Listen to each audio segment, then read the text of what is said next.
ឆ្ងាយពីគ្នាតែវេលាជានាងកំណត់ឲ្យពួកយើងគឺប្រកាសជាគូនិស័យព្រមលិខិតអ្នកគ្មានមេត្តា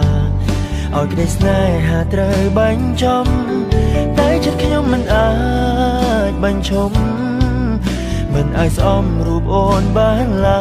យមិនទាន់ដល់ពេលវេលាពុំវាក៏ចាចេញទៅ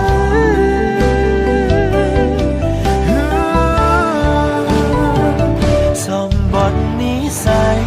រលាយក្តីស្នេហ៍យើងហើយអូនអើយមិនអាចបកក្រោយវាហួងអង្ហើយត្រាត្រង់ឲ្យបងមិនអាចបំភ្លេចបើសិនជាតិក្រោយមានពិនសូមឲ្យជីវិតផុតរឿងបែបនេះកុំឲ្យជូរចត់ផុតរឿងកំសត់សម្បត្តិនិស័យ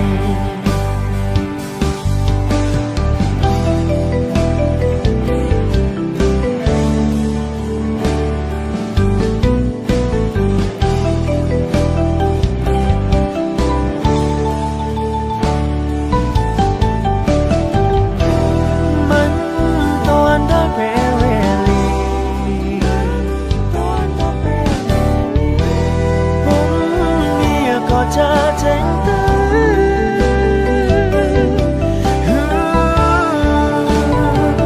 សម្បត្តិនិស័យ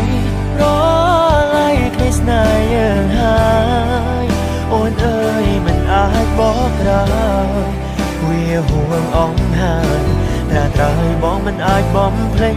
បើសិនជាតិក្រោយមានពិនសូមឲ្យជីវិតផុតរឿងបែបនេះ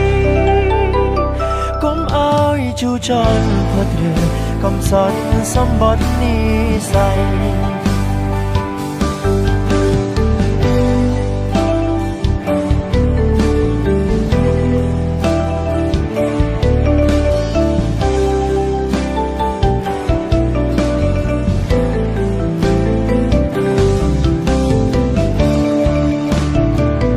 សម្បត្តិនិស័យ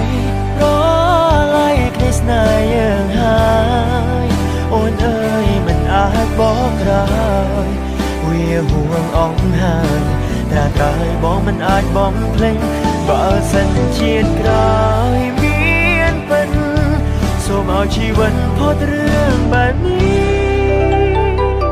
កុំឲ្យជូរចត់ផុតរឿងកំសត់សម្បត្តិនិស័យកុំឲ្យជូរចត់ផុតរឿងកំសត់សម្បត្តិនិស័យ